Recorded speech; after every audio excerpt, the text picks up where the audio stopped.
Walang galang lamang ko, ngunit ano ang tungkol sa paghihimagsik? Natuklasan?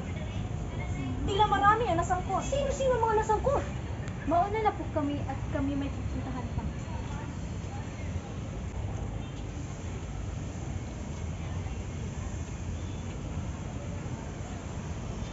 Nagpunta ka ba sa hapunan ng nagdaraang gabi? Masama ang lagay ni Kapitan Tiago kaya hindi ako nakarating sa piging.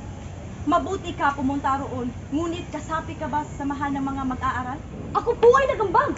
Umuwi ka at sunugin ang mga kasulatang nasa iyo. Si Ginoong Simon po kaya ay... Walang alam si Simon sa nangyari. Sinugatan siya ng isang taong di kilala at ngayon ay nakahiga.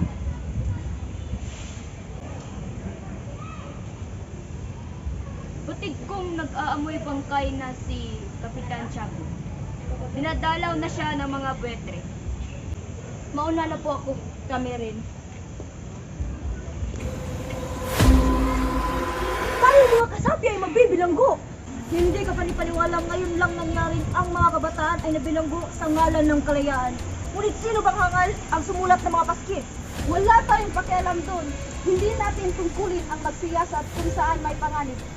Dapat tayong pumaroon dahil andun ang karangalan. Pati ba ikaw? Narito ako para kayo kausap? Haha, noon na pagpayapa ka at kami iyong iniwasan. Mabuti at naparito kayo dahil kayo aming darating. Pati ba ako? Hahaha, maasahan mo ako at sa ating pagtatapos, aanyahan natin ang mga